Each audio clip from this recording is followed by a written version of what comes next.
Hey, witches! Hello, everybody. I'm Gory B Movie. And I'm Kayla. And this is our first book club in a long time. It's not even called Bloody Book Club anymore. No. This is how much things have changed. We've changed a lot. We've grown as people. Buckle up and deal with it. Yeah. So, I moved. So we have a new bat cave now. It's so beautiful in here. Yeah. So, It definitely feels more feminine. yeah, I kind of wanted it to be, because there's a lot of male energy in this house. Yes, there is. Yeah. Yeah. So, 4 dudes. there, yeah. Yeah, that doesn't even count the spiders. No, there's 2 more dudes in the 6 spiders. dudes. That's Yeah. too many. So, yes, the new place. You'll see better looks of it later. Yeah.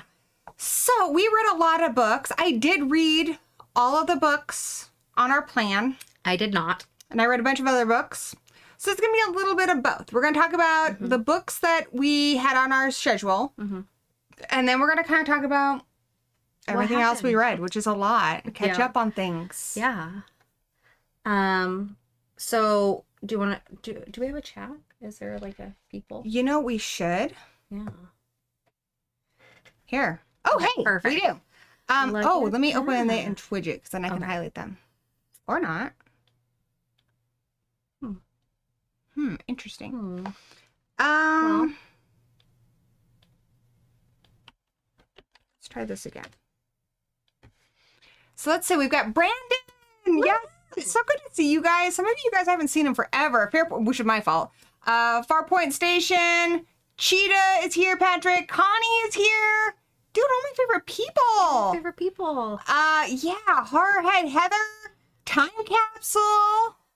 Love Wow, it. lots of really cool people here that we haven't seen in a long time. And I'm just going to fill you guys in on a few more channel update things and also book club update things we're going to talk about. So I'm planning a couple things. I've been researching a lot because I want to do a kind of Buffy deep dive series, starting with the movie and then going into the episodes of the TV show. I plan to do them all unless, of course, nobody watches it, then I might give up. And I've got a Chucky video coming, but I want to bank them. I want to have 4 ahead so that way, if I take time off or whatever, I'm not scrambling. I don't have all that anxiety about catching up. That's a great idea. So that's my plan. It just means it's going to take a little bit longer to kind of get back with the videos, but I am going to be back with the streaming. I got it all set up here. Good to go. I got this couch back here too, so I don't know. It's so fancy. It's If so you want, I beautiful. can give you therapy. I don't know anything about I it. need it desperately. I'll listen to you. Okay. Tell me your problems. It probably has to do with your mom. So much. So many mommy issues. You know what? It's okay though. Oh, hey, Kelly, thank you. Old dude vampires on my wall. Who's old dude vampire? I do have this really cute picture here that my friend, one of my friends made me. It's Chucky as an otter. I don't know if you guys can see that. That's so cute. But we can do probably a little tour. So it's wonky here. So there's more pictures up here. And then some pictures here and lots of Buffy over here, guys. So many ladies. You got Elvira and Buffy. And then we got all the books and tarantulas and spiders here. Yeah. And then some Elvira stuff. So, it wasn't much of a tour. This is great. It's a beautiful room. It's not that big of a room. So gorgeous. But yeah, I think I'm excited. I think it's going to be fun to make some videos in here. And I love Buffy. So hopefully you guys like Buffy too. If not, and nobody watches it, I'm still going to, I don't think so. I'm still going to do other content too. So I love Buffy though a lot. And to prepare, I've been reading all the books on Buffy. So from the fun ones like Be More Buffy, How to Live Your Best Life Through Buffy. And the movie novelization to the densely academic books like Myth and Metaphor and Buffy the Vampire Slayer. That way, so if I tread over other ideas that have been done, I can credit the right people. And, I also see what else is out there. So I know if I have a different take on something like, hey, I just know. Then I just know all the things, which is honestly, isn't that the goal? Yeah, it sure is. I'll watch for sure with you. Thank you. I've been thinking a lot about rewatching Angel specifically, wanna do but that too. I'll definitely start with Buffy with you.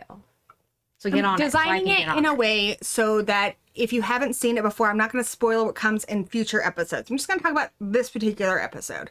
So you could rewatch it with me. You could just get my synopsis if you're not interested or maybe curious, or, you know, just lots of ways you can go about it. And then I'm going to make it a podcast too, which I've never done before, but I think I'll enjoy. I think it'll be pretty good. I think that'll be a really fun way to do it. And the title for it is Must Be Tuesday. So I don't know if that's a good title. If it's not, tell me.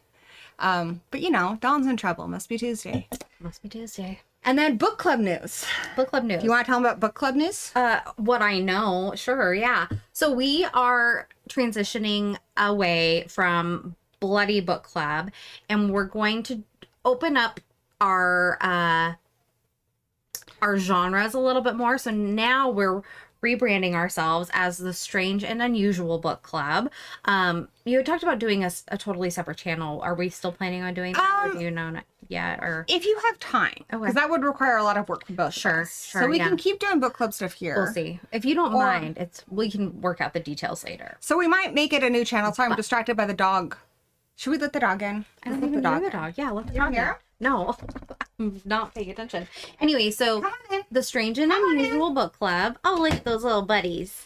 Sit on the I couch. was struggling a lot with being in school and assigned reading, and so I was like, I just can't do an assigned reading situation. So I didn't read 2 of the books that we had on our agenda for the summer.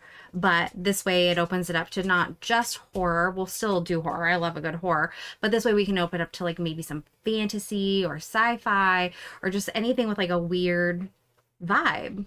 Yeah? Yeah. Yeah. Yeah. Strange and unusual. So yeah, you can introduce me to some of those fantasy books you've been wanting to read, and we can still do, you know, as long as it's kind of weird. Something kind of weird. Hi, puppies. They're being so cute.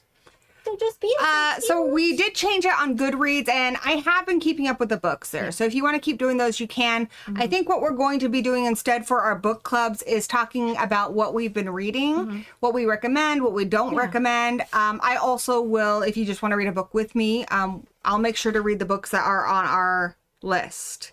But Kayla probably won't read them, and we're going to recommend books to each other and stuff too. I don't even remember what's on the list. But there was a few that I did want to read, Mask of Flies and A Sorceress Comes to Call. And there's a couple that I still wanted to read, but I just might not be right on schedule. Kind of had that issue. I've been there where you try to read a book and it's not for you, and then you kind of creates a reading slump. So. Yeah. Well, and then I found a book that I was really into, and I was like, this is the only thing I want to read. Nothing matters except for this one book. So that was kind of where I got stuck too. So I started reading that First Light one, and it just wasn't living up to what the other book I was reading. And so yeah, Cosmic Horror would be fun. If you give us your opinions on it too, if you think we should make Strange and Unusual Book Club its own channel where it would just be all the book content. So Kayla and I would both be posting book content to it, and then I wouldn't have really book content on this channel so much. It would just be movies. Whatever you all want and like let us know. and think. So I'll make a poll. Should I can't type. That's okay. It's a hard word to spell. Well, it's because I'm like reaching over. I know. I'm sorry.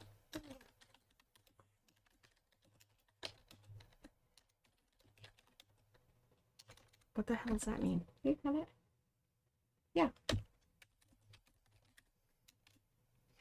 Okay. Yeah. Start and poll. So cool. So yeah, now we have a poll. Vote. That's exciting. Your vote counts and matters. It does actually. There's no like electoral college or anything that's gonna edge you out of your vote. Yeah. No spoilers, but do you think Longlegs would make a great novel? I haven't seen Longlegs yet. Your significant other did mention they want to see it, so I was kind of hoping we could all see it together. I haven't seen it yet, though. I haven't even seen Maxine yet. I haven't either. There's so many movies I haven't seen right now. Are you excited for anything other than Longlegs? I really want to see Longlegs, and I still really want to see Maxine. Yeah. And I really want to see Deadpool and Wolverine. We're going to go on Thursday night. And I'm also really excited and even have it written in my calendar, Alien Romulus. Oh, yeah. I really want to see the two. We should all go together. Yeah. We'll make plans later. Stoked for it. Okay, let's see if I can even remember I've made didn't a write her- couple of notes about both of these. So we had 4 books in the past 4 months that we've missed. We read The Bad Ones by Melissa Albert, The Haunting of Velkwood by Gwendolyn, how would you say her last name? Keist? Heist? I'd have to look at it again. Anyways, her. Then First Light by Liz Karen, which is the sequel to Night's Edge that we read, not for book club, but we both did read it last year. And then Board Gay Werewolf by Chuck something. It's Tom something. Tom something. Here. I'm a monster. I'm sorry.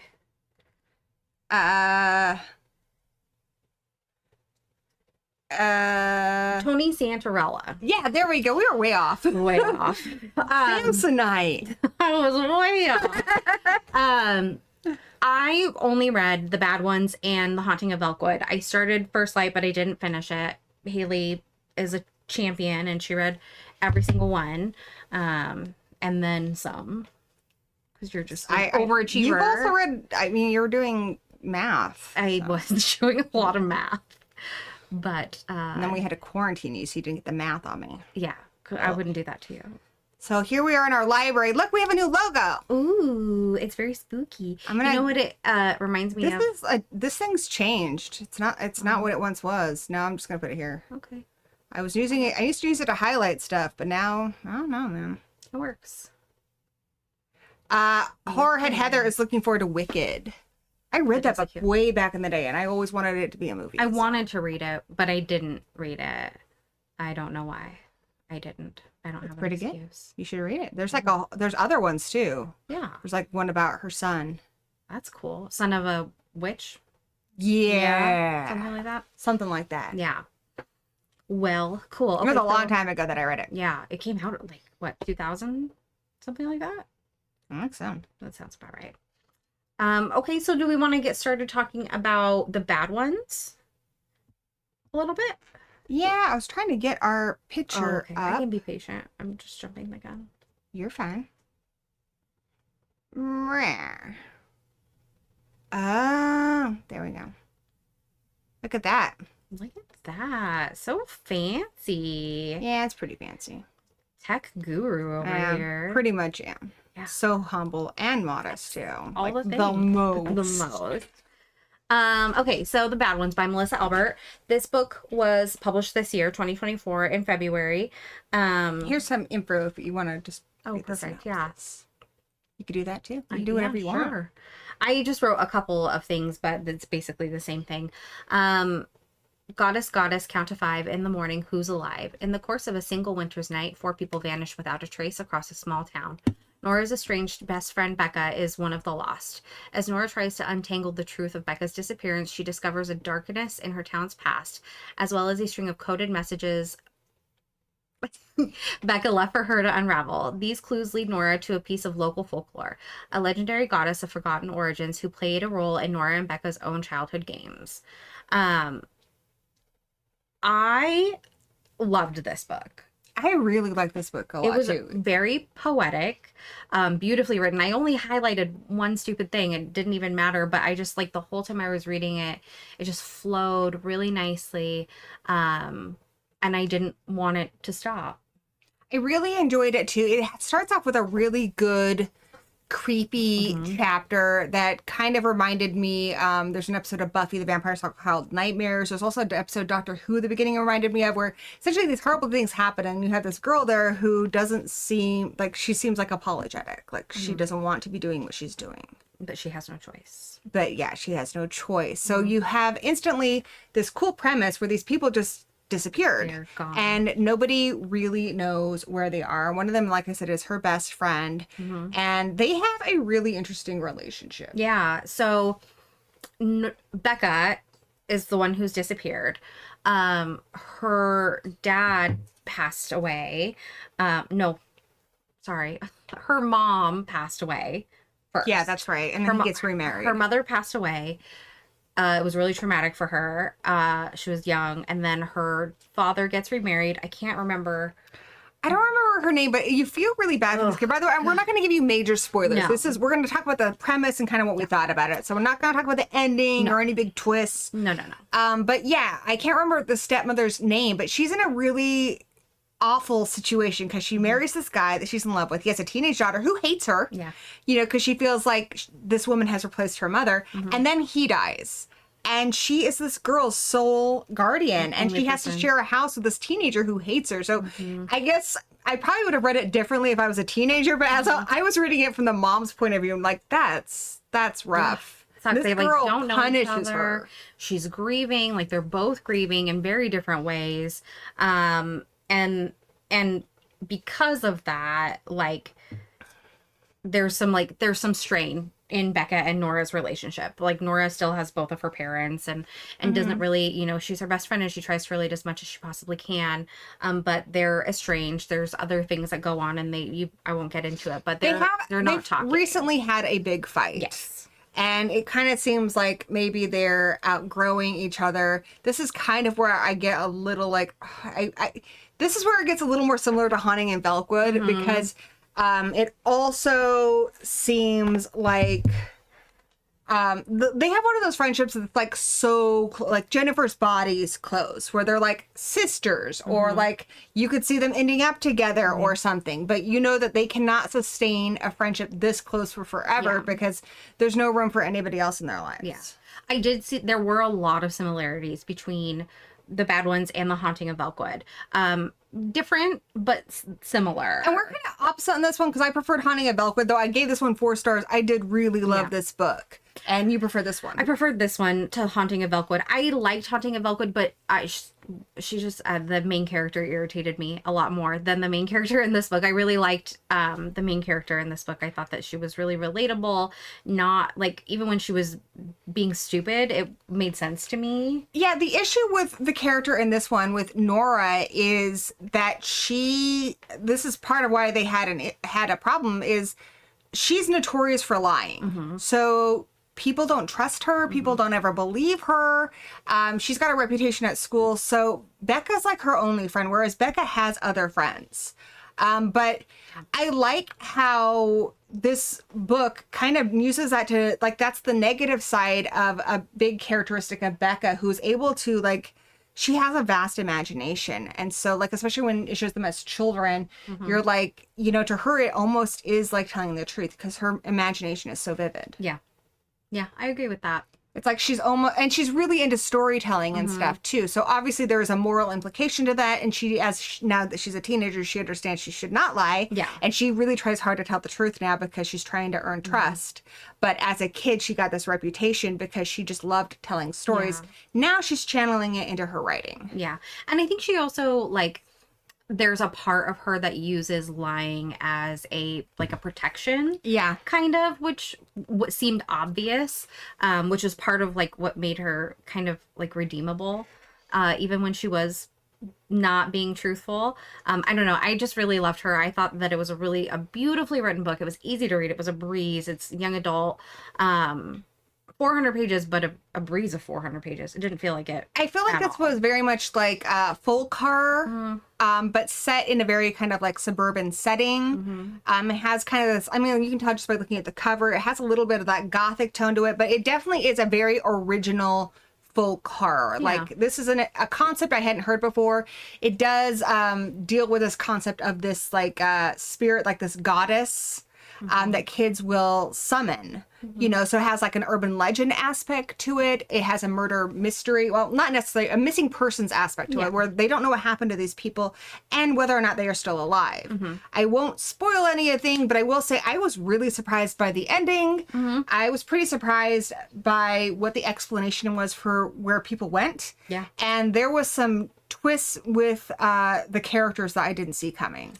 It got pretty horrific too in parts towards where they're like the explanations are happening. I was like, oh, this is really awful. This is just really awful. And what I took away from this book was mostly that it was kind of about like that really close friendship you have as kids and how you always will love each other, but sometimes that doesn't extend into adulthood. And they both kind of grown apart, but that love, that sandbox love, like you would call it in Jennifer's Body, is always going to be there. So, you know, if they ever need each other, they would be there for each other. And this is kind of what happened with the Missy. But she does make a new friend in this, and I really thought their friendship was really cute. And for me, that was like the big relationship. James. I so really cute. liked James. Yeah, he was really cute.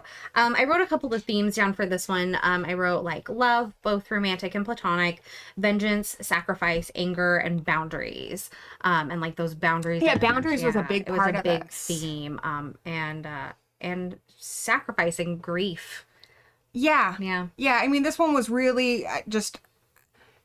It had a really good heart to it. And like I said, it was very original. Yeah, loved it. All right, you ready to move on to our next one? Yeah. I have our microphone right here, and I can't see anything, which is I gave that the bad ones a 5 out of 5. I gave it 4 out of 5. For me, there was a couple issues with the writing where the point of view would shift, and like that's not What's working. happening? That kind of bugged me, and some of the stuff at the end, made it less than 5 stars for me. I can't really tell you what that is without revealing too much, but it had to deal with the malevolent force that was revealed. Yeah, So. I would agree with that. I still just really enjoyed myself, and so I gave it a 5 out of 5. I guess to be specific about why it bothered me, it was... You can read books about teenagers and they don't necessarily feel like they're young adult. Especially when we got to the end there, which is fair. This is a young adult novel, but I felt like it was very mature and even kind of scary throughout. And then I felt like we just we totally went into more young adult stuff. And I was kind of hoping that it would keep that kind of tension. And yeah, I just feel like they were trying to wrap it up kind of quickly. But I still give it 4 out of 5. I really, really loved really it. good. I'm trying to find the book. Is it a V? I do. Sorry. You're a V. Oh, I don't even know what that means, but I feel like it's me. I might be. I think might. you I might are. be. So this one I gave 5. So this one I'm a little bit better with because we read these books back to back, and they both deal with sandbox love friendship, and because I loved this one more. This one has stuck in my mind more. I also read this I read this before we even had it for book club. Yes, so you did. I read both these books in like February. Yeah. So, this one I can articulate myself a little bit better. And see, I can't. I remember it. So this one was published in March. It's a ghost story, but it's like bigger is what I wrote. It's like it's bigger than a ghost story. So like how we mentioned how Haunting, The Bad Ones was sort of an original folk horror type thing with a young adult folk horror, which was really unique. This is a very original, like one of the most original ghost stories I've read in a long time. And I really am not a huge fan of haunting or ghost type stories because I feel like the ones I've read, even if I really like them, I'm still like, I've read this before when it was The Haunting at Hill House. You know, it's just one of those things like exorcism books. Like, yeah. It's good, but is it The Exorcist? Right. You know, and there's only like so much wiggle room with something like that. But this one was very different for sure. So the premise of this one's really, really bizarre. Essentially, there's this street, Velkwood Street, that's in this small town. Can't remember the name of the town. And a lot of people, I will say in the recommendation, it says if you like Yellow Jackets, and I can kind of see why. So when our main character, whose name is Talitha. They call her something else though, don't they?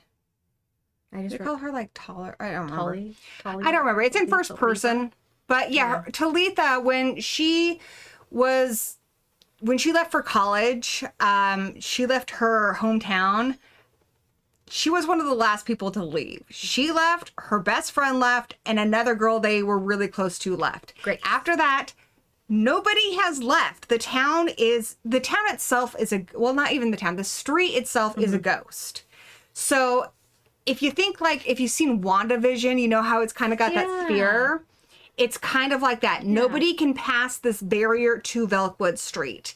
And the people that were there are ghosts. They are, I guess they're dead.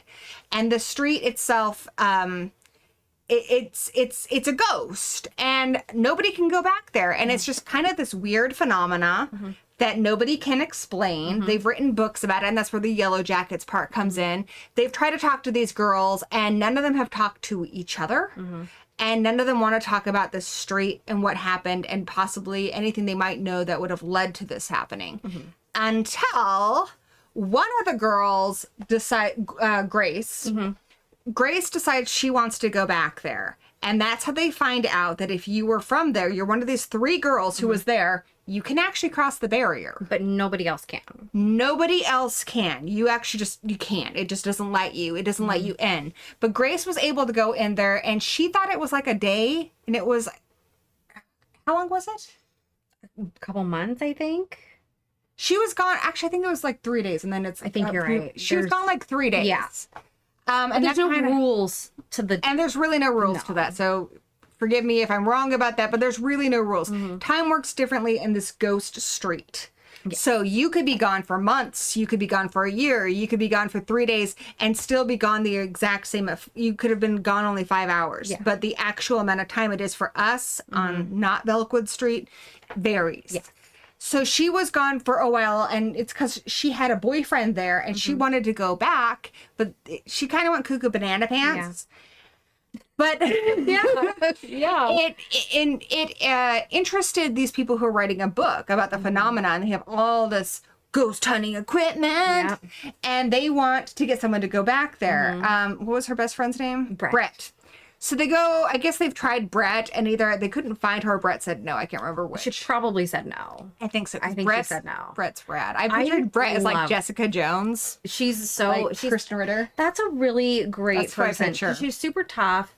She's like a boss. She doesn't want to go back. She doesn't want to go backwards in time. And you know why? Yeah, exactly. Yes. And I wrote in my notes, I just wrote poor Brett.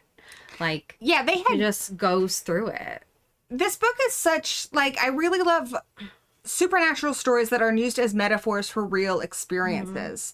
And this haunted street is sort of a metaphor for the ghosts of your childhood. You know, for Grace, it's that boyfriend, that first love that she misses and she wants to go back to because she's not quite ever felt quite the same. Plus, she was popular and stuff, and that was the highlight of her life, and she wants to go back. And it ended up kind of ruining her. Yeah. Whereas Brett had an extremely abusive stepfather, both like trigger warnings, just all the kinds of abuse. All the I'll leave that to you to fill in the blanks. But all the kinds of abuse. It is not graphic in the book. You don't ever see anything, but you just know because our narrator tells us. So if you're worried about that, no, there are no scenes where any of that is depicted. I think she might get hit in one scene, if I remember correctly. Extremely abusive stepfather who is really gross and pervy. And it makes Brett's life a living hell. And the only good thing for Brett is Talitha. And they are extremely close. Like, they are literally attached at the hip. And this is the one where I couldn't remember if it was the situation in the bad ones, but this one I know they started having issues because they were outside sunbathing. It was really, really hot, and they came inside and they fell asleep and took a nap. And one of the girls' moms finds them, and then these rumors of them being an item, being, you know, attracted to each other. I think that was in this one. Yeah, this was in this one. I just couldn't remember if it was also a situation in the other one. Because I know there was some bleed over. Yes. But this one it absolutely is. And they're kind of forbidden to hang out. And it makes the situation with the stepfather worse. And it makes things hard for Talitha, who her family's just very distant from each other. She does have a little sister who she's super close to. Yeah. But ever since her dad passed away, her mom has just kind of checked out. Yeah. And hasn't really been there for her. But she enforces these rules that she can't be friends with this girl. And if you think that sounds really outdated and stuff, it is, because they were teenagers in the 90s. And I can say, as a teenager in the 90s, I had the exact same thing happen to me more than once. But my best friend in high school, everyone would say that we were a couple and we weren't. Yeah. But you know, it causes problems. You know, if people don't want that reputation and stuff, they'll stop being your friend. Yeah. I had a guy friend in 3rd grade who people spread that rumor around. He never talked to me. Like, dudes, don't spread rumors about people. Like, people can be friends and not have like romance. I mean, there's other things that are going on here, but like that I don't know, just making those assumptions and not allowing people to hang out because of that. Also, like, let's get over it. I did write a couple things because it was cool the way that they wrote the 90s. It was very like poor, so nostalgic. Very. I wrote Avon and daybeds. Yeah. The one of the girls has a daybed, and my sister had a daybed, and it was like all she could talk about was getting this daybed, and it had like this floral bedspread. It was beautiful. I loved the 90s stuff because it felt like they weren't trying to, like, it's not every single scene, they don't shove 90s stuff down your throat, No. but like, they'll talk about how Brett's favorite band's the Cranberries and what they're wearing and stuff, what songs are on the radio, what people are watching. So, like, it was very nostalgic without being like, as much as I love it, Stranger Things, the 80s were not like that. Yeah. That's a little over 80s. Yeah. The Buyer's House, 100%. Outside of that, not as much. Little too 80s. Yeah. But yeah, this was just the right amount of 90s Yeah. without trying to play for that nostalgia grab. And in defense of Stranger Things, I think everybody wanted that 80s thing. And everyone Absolutely. copied it, and that's why we're tired of it now. Anyway, I digress. So the plot of this book, I mean, I gave you a whole bunch of backstory, and I'm not spoiling too much because this is all stuff that our character knows. These people who are writing this book, they go to Talitha, who she's like, I don't think she even has a job. She's No. barely holding her apartment. She has zero friends, no relationship. And this guy who she thinks is kind of cute approaches her and talks to her about maybe going back to Velkwood Street. She's like, oh, fuck no. But then he shows her a picture and she can see her little sister in the window. And now she's excited because she was practically a mom to her little sister because her mom had checked out. And so now she's like, if there's any chance she could see her sister again, she'll do anything because she's just not living her life. So she goes back, and it's so crazy. Like, you know, it's frozen in time. It even loops. Like every time she goes, like the neighbor lady's talking about the frog in the yard. Like it's really creepy. And like, honestly, there are some WandaVision things in here. Like some of it does really fit. I feel like this book could be adapted to like a limited show, kind of like The Haunting of Hill House, and it would be really good. I really, really liked this. There was an appearance. Okay, I'm going to give you a minor spoiler because I think it's kind of the point of the book is when they start getting her to go and stuff. Then out of nowhere, now Brett has showed up. And then I just loved these two girls together. Like, I absolutely loved them. And Talitha knows Brett is actually interested in her. That's part of why what's wrong? Part of why their friendship fell apart. But to use the I don't know if people still say this. I shipped them hard. I was like, these two, like, they're so happy together. And I really just liked them. I really liked Brett. I kind of pictured like a young Kristen Ritter, like Jessica Jones. The more I got to know about them, the more I was on board with it. Absolutely. I was like, these two are meant for each other. And what's her butt from Mad Men, the redhead? That's who I pictured for Talitha. Christina Hendricks? I think you're right. Son? I think you're right. Hendricks. I think it's just Hendricks. Yeah. No, for sure. That's I what I pictured. see that. Yeah, that would be really cute. Yeah, no, it was good. I really liked this. I didn't like this one as much as the bad ones, but I think I still rated it 5 stars. It was really cool. It was a really interesting concept that I had never heard of before. And the notes that I wrote for it are about like love and loss and moving on and standing up for what's right. I think the other thing about it too is none of these, because in the 90s, like, it is a lot different. You really were judged for anything you did, and you didn't have a lot of freedom to be yourself. You know, like, I was a weird goth girl in high school. If you hung out too much with your best friend, you guys are in a relationship. You know, if you had sex in high school, you were a slut. If you didn't, you were a prude. Like, people, it's not like the landscape we have today. People were harsh, and I feel like these two girls never got a chance to figure out really who they were and what their relationship was because of the limitations of the time period.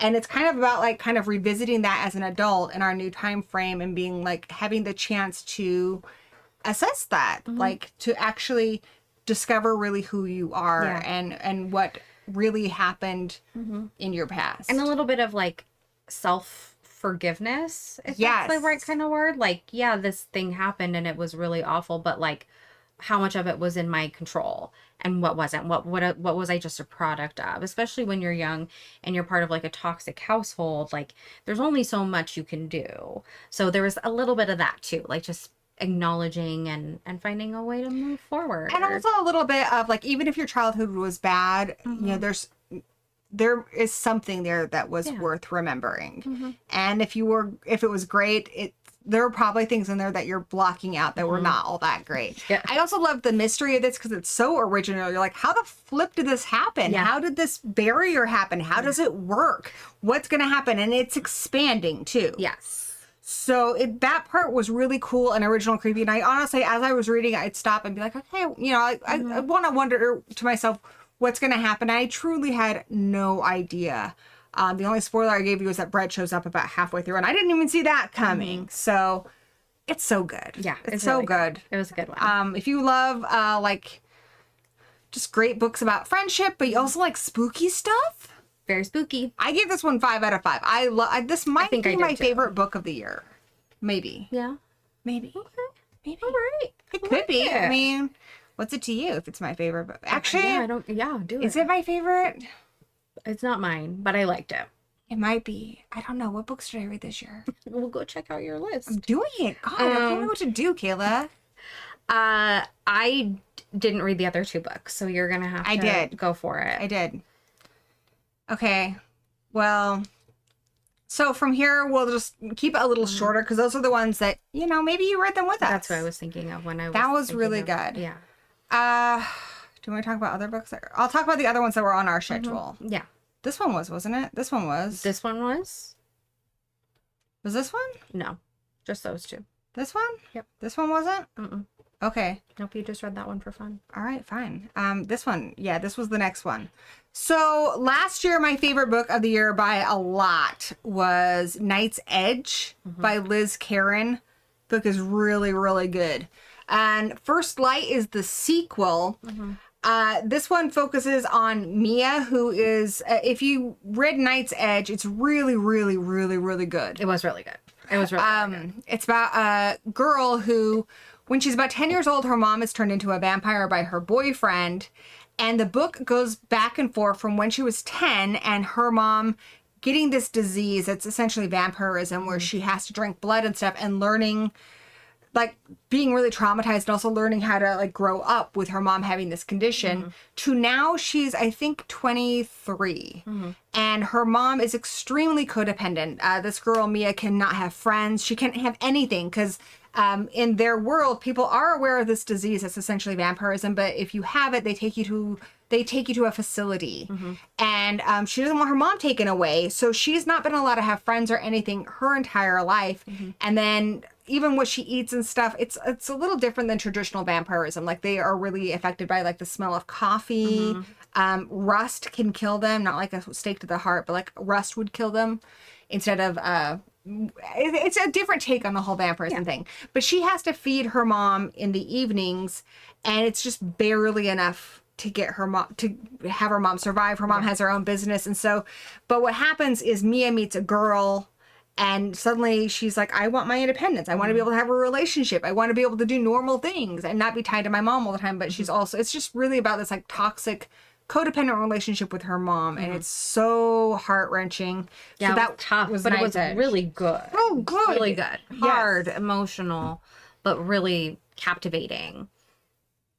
So good. We both love that. Yeah, I loved it. And that's also going to be, I might get the network wrong. I think it might have been Peacock, but they're going to do a series of it. Oh, that's cool. Remember when we talked about that? We did talk about it. It's all blurring together. So First Light is the sequel. So I kind of do with the first one in case you haven't heard about it, because then you'd be like, what the hell? I don't know what you're talking about, girl. I'm going to keep it really, really, really short. This is competing with Haunting of Velkwood for, you know what? It's probably still Haunting of Velkwood. Right now I'm going to say Haunting of Velkwood. This one would be probably the second, though. So this follows pretty much after the last book, What Happened, which I'm not going to tell you what happened. But this one also bounces in time. So it starts with Mia and a new character who are arriving, and they're going to go find the vampire that made Mia's mom, who all she knows is he's very abusive and very toxic and very scary, and they're going to go kill this guy for reasons explained in the book.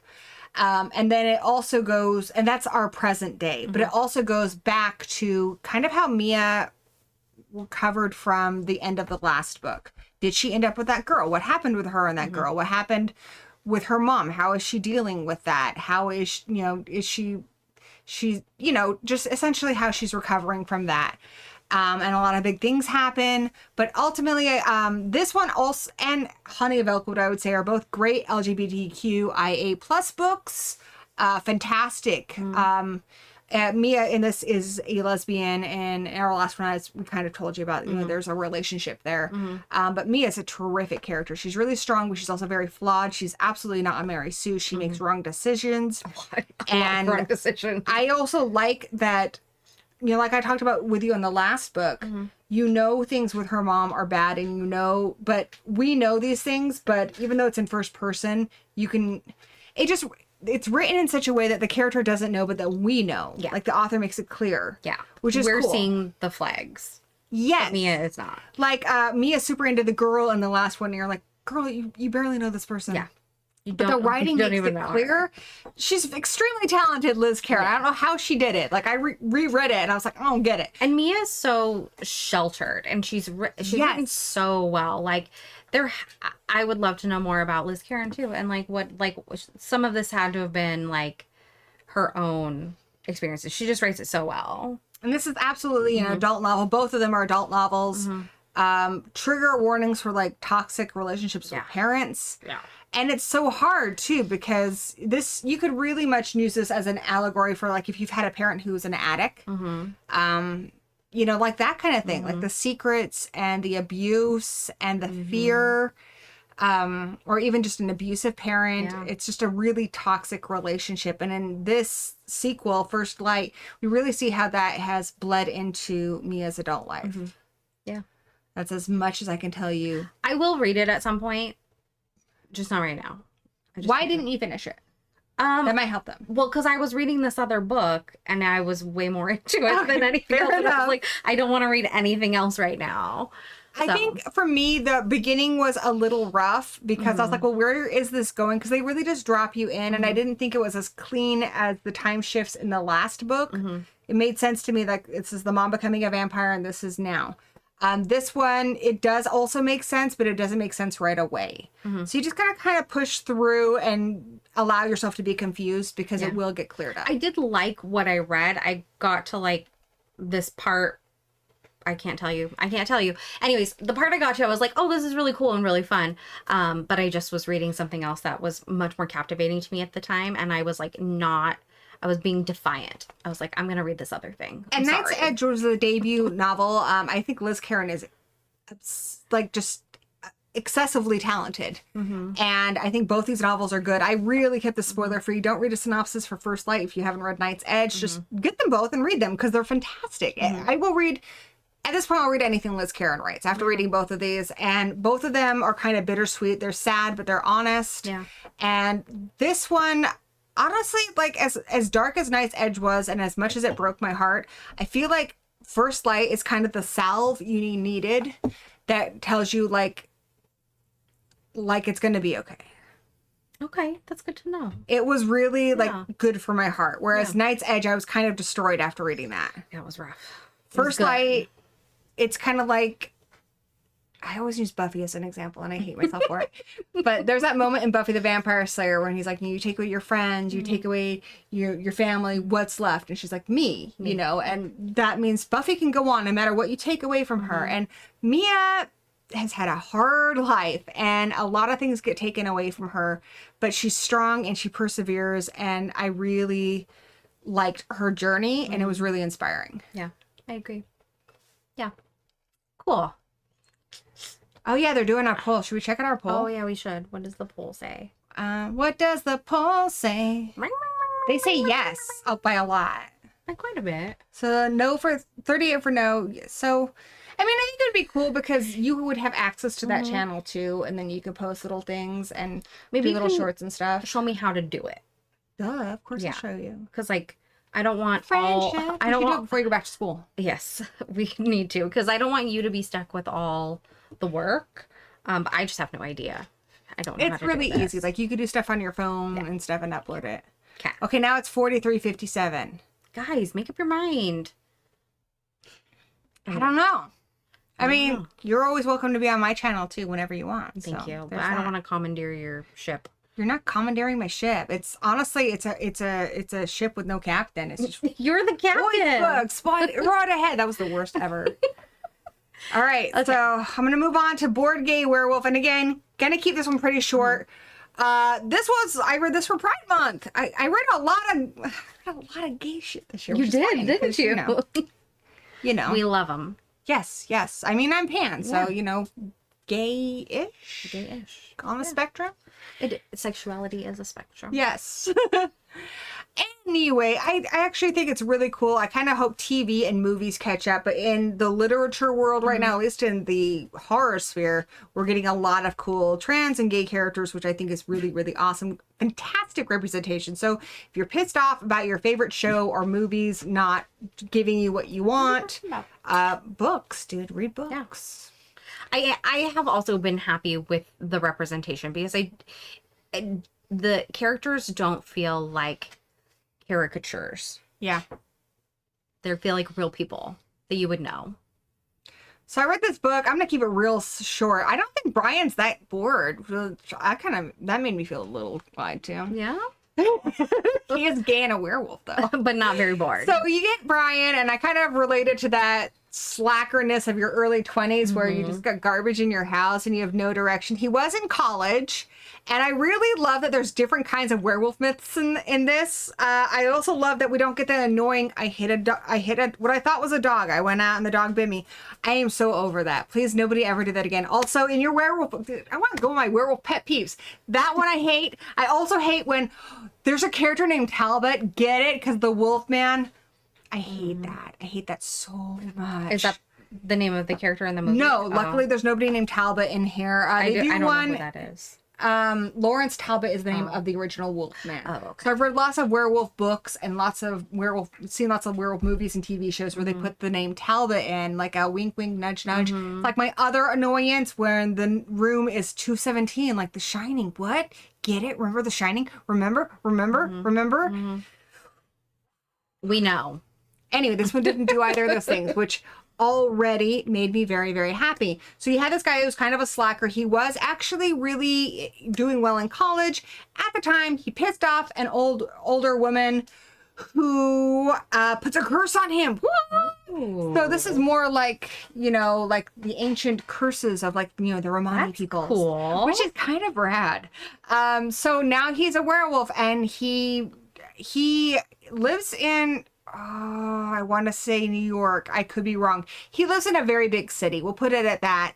And he does go through a period, again, I think a lot of us have been there, where he has to move back home with his parents, but he can't really tell them what's going on. And a lot of this is also kind of, you can use as an allegory for realizing your sexuality, coming into your sexuality. And his parents basically they kind of figure it out, but they won't talk about it. And they also kind of politely tell him they would like it if he moved out. Which is sad. So that's where we are with him at the beginning of the novel. He works as a waiter. He does his job. He has two pretty good friends, Nick and Darby. And they all work at this restaurant together, and he doesn't really let them into his life a lot. He doesn't tell them that he's a werewolf. And things are going okay until this sharp-dressed man comes into the restaurant. He says, I know you're a werewolf. I am also a werewolf. And the reason he knows is because Brian he thinks he might have killed a jogger in the park. He goes to Central Park. It is New York. Okay. He might have killed a jogger because he just goes to Central Park, which I think is really reckless. Yeah. And he has no memory of what he does or anything. And he thinks there might have been some casualties before, which is really awful. He doesn't try to chain himself up or anything. But then I also like that, realistically, if you were broke and you lived in an apartment, where are you chaining yourself up at? So, this book did make sense to me. Where is he going to go? He doesn't really have any All options. he can do is go to Central Park and hope nobody comes across his path. Most of the time, he just eats rabbits and raccoons and stuff. So this guy tells him, hey, I can help you maybe control some of this stuff. And, this guy's super rich, and he's kind of like a Tony Robbins, almost motivational speaker type. But then they also kind of form Werewolf Fight Club. Okay. because he brings in another buddy and they spend all their time getting ripped. And this guy's very like alpha male. And Brian has some issues with it because they're very like, it's very like a very outdated idea of masculinity. And obviously Brian doesn't feel like he fits that because, his sexuality and stuff, like they talk about like chicks and stuff a lot. Brian doesn't give a crap because Brian's not into chicks. Things like that. I really like how this explored gender and sexuality. Like, there are, in real life, there are people who are, I guess, more of that outdated stereotype. His friend in this, Darby, is a lot more effeminate, but even Darby is developed very, very well. Darby likes to be taken care of and stuff, but that is not what defines Darby. Darby is effeminate. Darby is an artist. He is a lot of those stereotypical things, but we get to know Darby and we know there's a lot more to Darby. And Brian isn't. Brian is kind of just a dude, and he's gross and dirty and disgusting. He is not this stereotype at all. And one of my favorite parts of this book, to give you a little spoiler, but I thought it was really good, is he gets taken on this like retreat, like camping retreat with, dude bro werewolf guy and his girlfriend. And, this guy's noticing a lot of stuff. Like the girlfriend's just kind of an ornament. They're not really, she doesn't know he's a werewolf. She doesn't know anything about him. But they separate into two groups. The guys have to go get the firewood and stuff, and the girls have to do the cooking. And he doesn't really want to do either because he doesn't like cooking and he doesn't want to go get all the wood. But he says that the girls are mostly not working and they're just chatting. He's like, I like chatting. I'm going to do that. We're going. So he ingratiates himself into their group and he kind of plays the stereotypical role of gay best friend, but he gets tired of it after about a day. And how these stereotypes are forced on him. Like they keep asking him about his sex life. Like they ask him like, which member of Sex in the City is he? And he's like, I've never seen it. And he's like writing in the narration's like he has, but he doesn't want them to put him in a box. Yes. And they ask him like, is he more of a gardener or is he the flower? And he's like, I don't want to answer this. Yes. You don't have the right to know about. And so finally he just like breaks down and he's like, what makes you think you are entitled to that information just because I am gay? You don't get to know about my sex life. Like, and I was like, that's really good because I think a lot of people have this idea of like, like just certain gender stereotypes. Well, just because you're curious doesn't mean you're entitled to the answers. Exactly. They don't know this guy, but they've seen so many movies and stuff where there's this gay best friend who's just so open with their sexuality. He's very private. And so I thought that was really good. Like it might have worked with somebody like Darby, who is more of that, but it was really good. There's lots of queer characters in this and they're all explored uniquely. There's not a lot of werewolfing in this. So that would be my biggest complaint. There's not a lot of werewolfing in this at all. It werewolves pretty hard towards the end, but that's about it. It's honestly more about exploring gender roles and sexuality with a little bit of werewolfing. If that sounds like your bag, you should check this out. It gears more towards drama comedy than it does towards horror. None of this book is remotely scary. I gave it a 3 out of 5, I think. Okay. No, I gave it a 4 out of 5. Yeah, you gave it a 4. I did. I'm a liar. What you gonna do about it? Light your pants on fire. I do know some people, it's got a 3.5 on Goodreads. I was a little generous. Some people have said it's kind of that tired, like urban fantasy type thing. It does feel like it's kind of gearing up for like a series. It does borrow pretty liberally from things like Buffy the Vampire Slayer. But what doesn't? What doesn't? And I love Buffy the Vampire Slayer. Give me Buffy all day long for forever. Yeah, you're not going to complain about that. And people also complained about one of the small twists towards the end. And I guess I'm an idiot because I didn't see it coming. A lot of other people did, but I'm Stoops. Two Stoops to Boops. Oh my goodness. Can't boot me. I'm two Stoops. Oh my lord. Well, boom. I don't know if I'll ever get around to that one. Don't. I don't care. I do care. No, actually, I don't. You read 41 books this year? You're like, you don't get to talk about my reading habits online. That's literally why we're here. Okay, yeah, you're right. It's like the whole point. It's private. It's between me and my books. And all of Goodreads. You know what? I read 6 books this year. You have not. You've read more than that. No, I haven't. Nuh-uh. Your life is old. Talk about some books you've read. Okay, been talking for so long. I read, so The Last Unicorn. Oh, you have the book. I have the I'm book. gonna Sure. One of my, you can still put it up there if you want. No, we didn't. You got it. One of my favorite movies of all time. I watch the movie constantly. And I've never seen the movie. oh my gosh. Okay, in my defense, when I was a kid, I grew up with two brothers, That's true. and I was not allowed. When we went to the video store, yes, I'm old. When we went to the video store, I was not allowed to rent anything that my brothers wouldn't also enjoy. And it's the 80s, so my parents assumed that Rainbow Bright, unicorns, anything girly like that, they wouldn't be into, even though they probably would have. They probably would have. Rainbow Bright was awesome. They probably would have, but Yeah. if it was super girly, my parents would say no. Well, I will let you borrow my copy of Thank the you. movie and the book. All right. This is hands down probably one of the most beautiful books I've ever read in my entire life. Absolutely in my top 5. Absolutely in my top 5. I have to read it now. You have to read it. They did a really good job with the book or with the movie. In retrospect, like having watched it so many times, it's so gorgeous. The intro. I borrowed it from the library too, and the intro was written by Patrick Rothfuss, who wrote The Name of the Wind, I've heard that's good too. which I've also heard it's good, but I've never really. 1968, guys.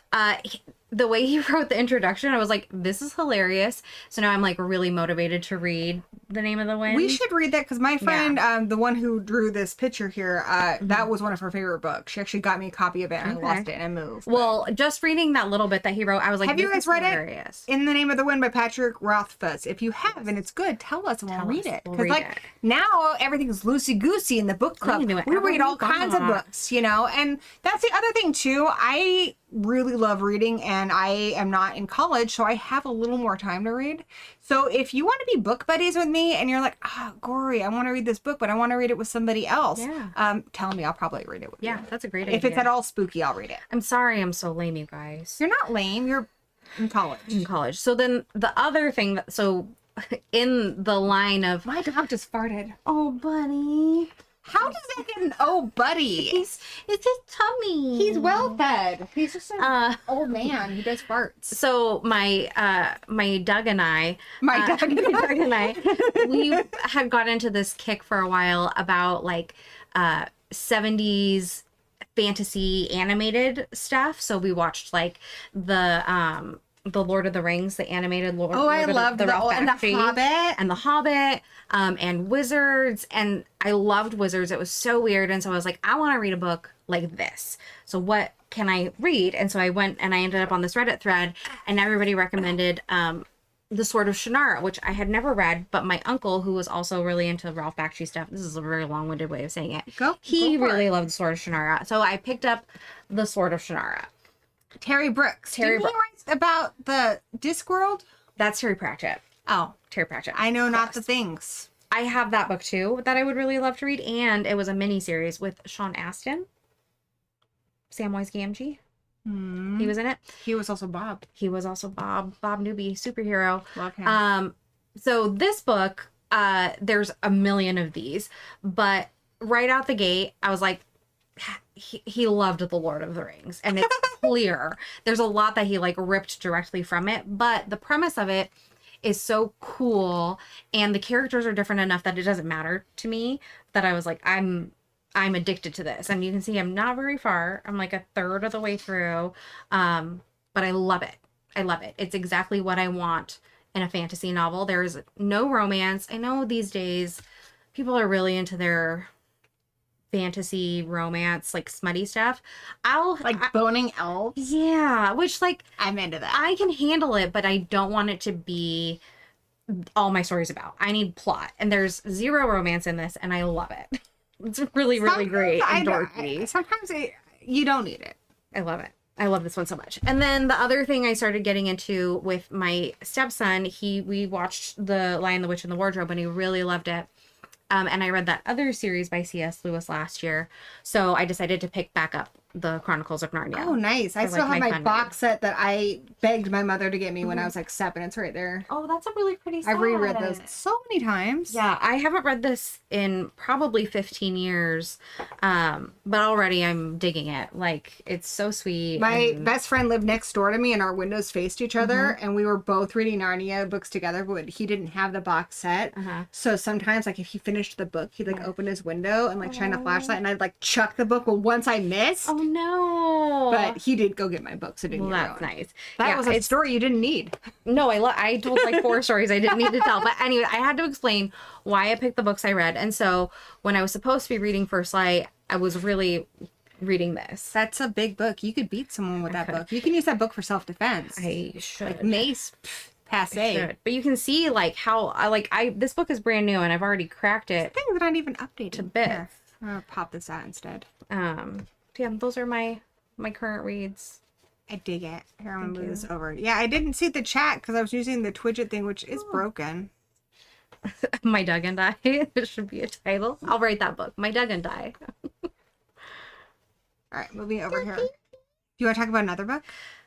That's all I read. Wait, Oh, what? I was gonna talk about the book that I wanted to read. Okay. It's called Titus Grown. I don't know a lot about it, but it came out around the same time as The Lord of the Rings, and the guy who wrote it, I have to find it, sorry. Titus. He's a painter, but he decided to try his hand at writing, so he writes like a painter. Mervyn Peake. Again, fantasy. A lot of people compare to the Lord of the Rings trilogy, but I'd never really heard of it, and some guy told me about it. It was about a castle. I don't really think that there's even a lot of magic in it, but it's fantasy. I've not read a lot of high fantasy stuff. That's just Yeah. never been my thing. But I can dip my toe in there. I'll start with that unicorn. It's so easy. I'm gonna read it. Take this one. I'm gonna take and read it. I'm gonna read it. It's so easy and so lovely. There's a lot of like. Should I watch the movie first or read the book first? Well, how do you feel about the band? That's Okay. How do you feel about the band America? wait. What? The 1970s soft rock band America? I don't know what. What Well, did they sing? Horse with No Name. Oh, I know that Yeah, song. okay, Danny great. loves that song. Okay, great. Watch the movie first then, because they do like the whole soundtrack. So much, my brother. Gory B, I miss you so much. We must clap. We do. I am so sorry. I have been in AWOL, as I've told people here. I was moving, and then I was setting up the place, and I probably could have posted sooner, but I am back now, so things are good. It's so good to see you. I've missed you very much. I missed all of you guys. but Everybody. yes, Craven's my brother. He's my YouTube brother. Yes. All right. That's all. So you want to hear about some other books that I read? Yes. All right. All right. Some of these books I didn't like. Well, how was that one? It was okay. Okay. All right. that one. Here, let's see. I read The Watchers. That movie just came out. You want me to talk about Ooh, that? Yeah. Okay, so I read. Have you seen the movie yet? No. Okay.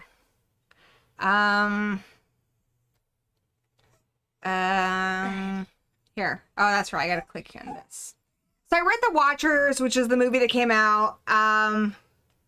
Yay!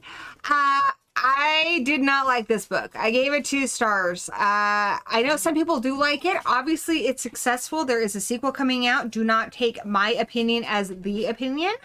What works for you or me may be different, and that's fine. Because I didn't like this book, I wasn't that interested in seeing the movie. But I have watched some reviews from friends that said that the characters weren't very developed. It's really surprising because there's 4 characters in this movie, and I thought in the book they weren't very well developed. Hi guys, you guys want to be released or They're so something? needy right I now. feel like they are really needy. They Guys say wanna pay go? attention. Go, it's okay. Out. Go on. Go with your brother. See you later. Yeah, there's only 4 characters. I didn't feel like they were very well developed. I didn't really care about any of them or what happened to them. I was interested in the monsters, and then it's revealed about halfway through, and I'm like, holy crap, we got a lot of book left. It wasn't that interesting. The only part I liked about this is the very, very end. So I might actually read the sequel. I'm not sure if the movie is the same ending. The very, very end was creepy. Okay. But honestly, the characters in this were so boring, and I really didn't like the writing style. It was a little overly flowery. But and like it didn't need to be. The plot of it was kind of cool, though. It was kind of boring. Oh, okay. Honestly, like I wanted more mystery with the creatures and stuff, and there is some kind of like folklore in it that I thought was cool, but it really over explains everything. Like I have another book by this author on my Kindle. Yeah? I could be wrong, but It looks like he's not done a lot else. He did a short story for this book. I don't know. I don't know. I'll probably read the sequel. So let's see. What else did I read that you want to hear about? This one. This one? Yeah. Oh my gosh. Because it's on a bunch of lists. I'm like talking so much. Don't. This was surprising. The whole point of this was surprising. I did see a lot of the reviews or a lot of the promotion for this said Alien. If you like Alien, this was it was a lot different than Alien. I think about the only thing that's similar to Alien is that they are stranded on a ship. Essentially, this crew goes to an abandoned planet, and they're looking into, there's this condition called ERS, which is, it's kind of like space madness. Ooh. That people get, and it can make you violent. Have you seen Pandorum? No. Okay. Isn't that with Dennis Quaid? I've heard it's really good. It is really good. It's one of my favorites. It's similar concept. Our psychologist here, Ophelia, she's invited because she kind of wrote the book on this ERS, space madness, but she is not an astronaut type person. But they, it is very sci-fi. It is a very futuristic world. It's not really like our world. I'll tell you that much. Initially, that was kind of off-putting for me because I really like stuff that's grounded in reality, but the characters were grounded enough that I got into it. They go to this abandoned planet where they have a space station, and somebody turns up dead, and she's thinking ERS. There are a lot of symptoms, and some people on board are showing those symptoms, but other people are like, hey, this planet's really strange. It could be other stuff. So I won't spoil the mystery for you. Okay. But I will say what made this work for me was the characters. Because like I said, it is very science fiction. Her whole life and everything, they live on different planets. They don't live on Earth. Earth is not a part of this world at all. It's been long gone, you know. But the characters were very believable. I really liked her. I liked the other characters, even though there's some parts of them that were a little stereotypical. But I really liked the characters. It is very science fiction. It has some horror elements because they're trapped there with no way of getting any immediate help. Yeah, that one sounds fun. I think I'd like to read that one for sure. I started reading Communion. That was one I kind of wanted to talk about. Yeah, talk about that. So Communion. I gave this one 3 out of 5 stars. It's in the same vein. It's sci-fi, but it's written as a true story. It was a movie in like the late 80s with Christopher Walken. I did not finish this book. And I don't think I ever will. My Doug, again, he recommended it I'm to just me. going to refer to him as your Doug. He's my Doug. When he read this book, he was younger and he was going through a lot. And so I feel like it gave him something different. But for me, because it's written as a true story, I'm like, if this is true, this is bananas. It's cuckoo banana pants. It's cuckoo banana pants. And why aren't more people talking about this? Which leads me to think that it's probably not true. And I had to like get to this place where like I was believing him, and I just couldn't, like, it made me question my sanity. And so I was like, I'm not going to read this book. I'm just not going to read it right now. I'm not finishing it. Sorry. I'm curious. But I know what you mean. I saw a movie called it had Mila Jovovich in it, and it was about aliens, and they filmed it all documentary style, and it was so much bullshit. And I get you. I get you. Yeah. I also want to say hi to Nightmare Files. Good to see you. Also, Time Capsule TV says they'll be your Doug. That's weird. I'm just kidding. That is my Doug. That is my Doug. Yeah, it's crazy. I don't know. I couldn't finish it because I felt cuckoo banana pants. And then I also started reading The Wizard of Oz, and I've kind of put that on hold. I'll get back to it, but it's very like childish. It's interesting. It's beautiful, but maybe it's like Harry Potter where we'll mature with the sequels. Maybe there are like 14 of them. So we'll see. What do you want me to tell you? I read a lot of books. You hated this one, didn't you? I really hated that one. So you can talk about that if you want. Okay, so yeah, if you think, oh wow, it's LGBTQIA plus, Haley's gonna love it. It's not true. Or Gory's gonna love it. No, that is not the case. I hated this book. I hated this book with a passion. I gave it 2 stars because I finished it and it wasn't awful. You have to really hate something to give it 1 star, but 2 stars means I do not recommend this. This book, basically, it just cribs off of it. It cribs hard off of it. I will say for Brandon, I recommended Camp Damascus last year, which I still really love. Recommended to you. Brandon was upset that it's not actually set at a gay conversion camp. Cuckoo is. So the premise of this one is these teenage children are sent to this gay conversion camp, and something starts changing them. It's a cuckoo. It mimics them and it changes them into like, it basically, they become part of this larger entity. And as it spreads between each person, that entity grows and grows and grows. I know that sounds really, really cool. And actually the first part was, I think that's why I gave it 2 stars and not 1. The first part is kind of interesting. I liked them when they were kids. I will say the author, and I'm sure she's a lovely person, Gretchen Velkwood Martin, she's trying so hard to be Stephen King. So hard. She has, this sounds so harsh, and I hate myself for being this harsh. She has no identity as an author. And I really found that annoying because she's trying really hard to emulate Stephen King's style. Now, Stephen King has a way of writing where he can be really gross, but it's exactly what that part of the story needed.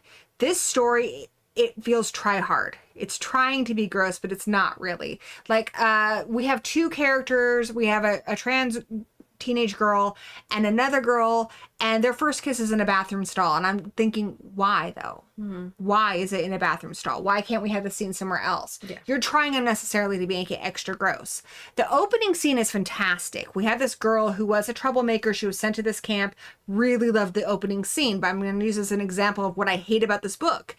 She comes home and now she's like, you know, your good girl Christian, you know, goes to church on Sundays type kid. She's completely different. It's very much, in that respect, it's a little bit like Disturbing Behavior, or even Stepford Wives.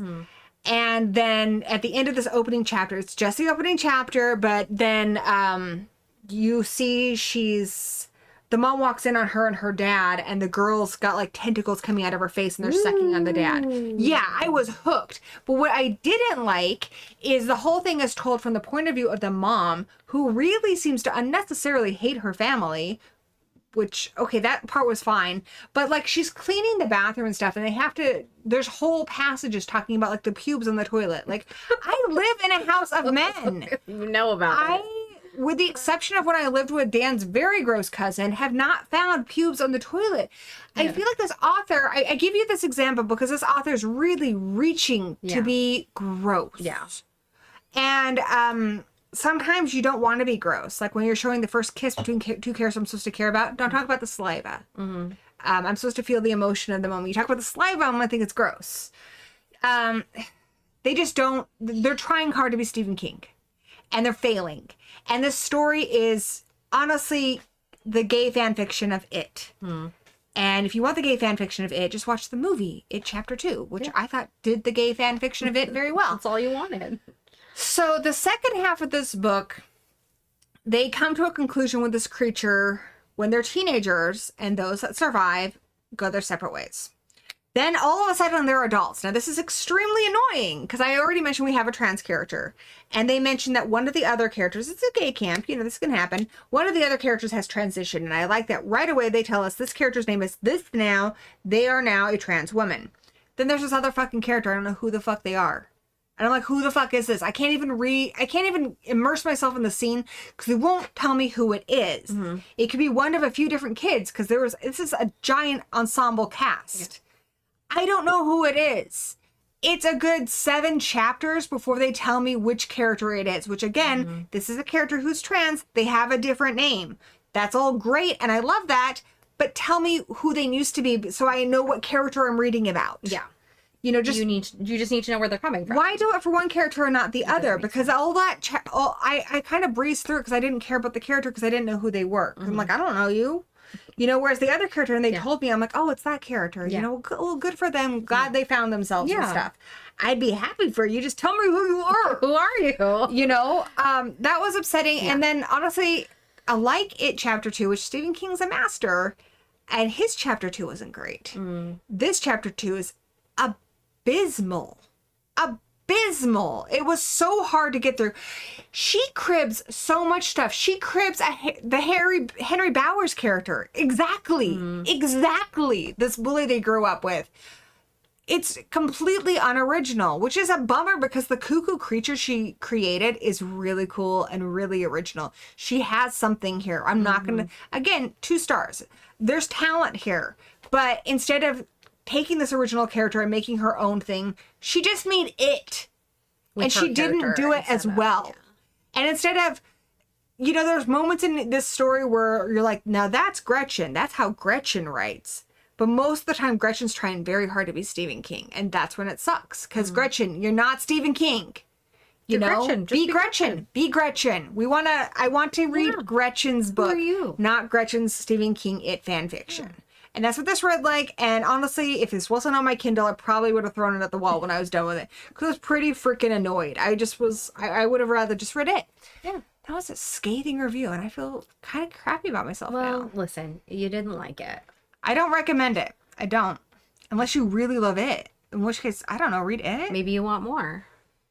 I don't. I don't Just read it. Isn't it kind of a slog to begin with? Like, I mean, it's long. yeah.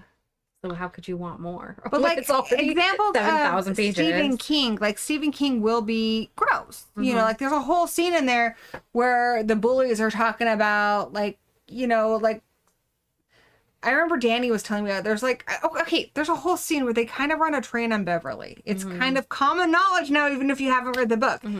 That's kind of fucked up. Yeah. But I don't know. When I'm reading it, I'm like, I don't know. It kind of makes sense. If you were there in Stephen King, You had to be there. addled mind, you're like, I can see how you would get here. But Yeah. no, Okay. I feel like Gretchen just does not have an identity as an author, and I don't recommend it. I don't recommend it. Okay. Let's say there's so many books to talk about. Read more Yeah, books. I feel like I'm monopolizing No, our stream. I'm sorry. There's a lot I want to read. I added probably a good 100 books to my TBR on Goodreads. You know what it is? You know how they/them is trying to be Friday the 13th but gay? That's what Cuckoo is trying to do. Cuckoo is trying to be it but gay, and it sucks as bad as they/them. It actually sucks more. So, and obviously all the books I've been telling you is about are pretty gay, and I'm pretty gay. So I'm not being prejudiced here. I'm just going to tell you when a book sucks. Yeah. You know? Yeah. This book is great. I love this book. In fact, I have a cousin who's a screenwriter, and I really want him to read this. I like parts of they/them, but overall, you know, people hate it. You know, people don't like it. You know, you've heard it. You I know, haven't seen it. it's all right. Anything about it? It's not great. There's a part where they have a musical number. A lot of people don't like it. Anyway, I digress. Anyway, yeah. So bury your gaze. This is a really, really cool book, especially if you're a writer. So we have this character who is a screenwriter, and I really love this character. You instantly connect with him because he loves stories, and if you're reading, you love stories. And it's just, again, it has a little bit of 90s nostalgia just because this guy grew up in the 90s. And even though they have different names for it, the show he loved as a kid was essentially the X-Files. It's not called the X-Files, but it's essentially the X-Files. The only difference is in this universe's X-Files, it's 2 guys. And just like how all of us were like, when the fuck are Mulder and Scully going to get together? This kid he was really rooting for these two guys to finally freaking kiss. And it broke his heart because one of the guys is like wounded. He talks about how he loves this random, the Deep Throat character. That's who this guy loves. And he was just like, what the fuck? And it really touches on that frustration people, especially in the 90s and earlier, obviously, felt with the best representation you got was coded characters, which is where they code it enough to appeal to gay audiences, but they don't actually give them anything. They don't ever actually say the characters are gay. Like Castiel and Dean Winchester. Like, come on, guys. We know Castiel is into that Dean Winchester. Yes, we freaking know it. Just say it. Just say it. What Horror Addict said. It sounds like super. Exactly. Yes. Exactly. And so it talks about that. It deals with a lot of stuff, and it deals with it in a fun way. What I love about this is it also has lots of different kinds of representation. His best friend is asexual. I've not ever met anybody asexual. I really enjoyed reading about a character who is asexual because it's not something I've experienced. And I like to read about different kinds of people. Yeah. But she was great. She's super supportive of him. He's a screenwriter, and he is writing for a show. And in his show, he basically went into screenwriting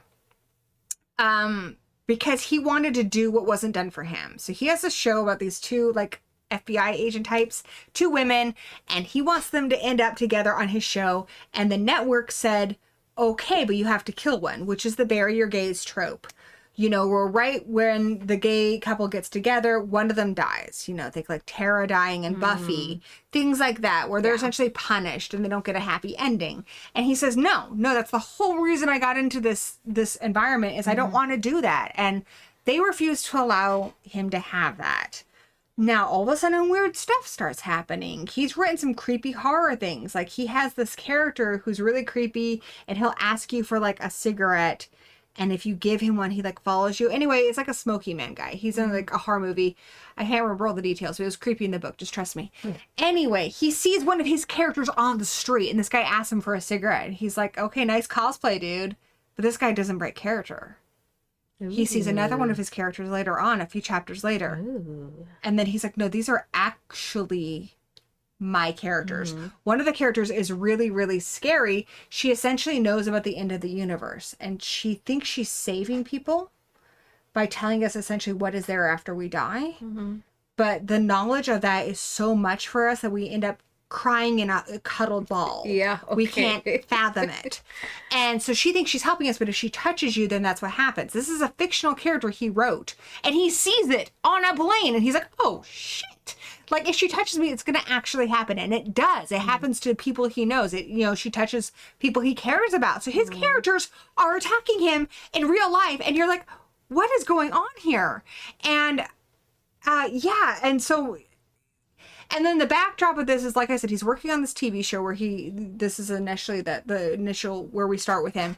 But he's also being nominated for an Oscar for a short film he did, which is about a mouse. It's not like, it's neither here nor there. He basically thinks the only reason he got it is because there wasn't a lot of competition in the whole animated character category. Okay.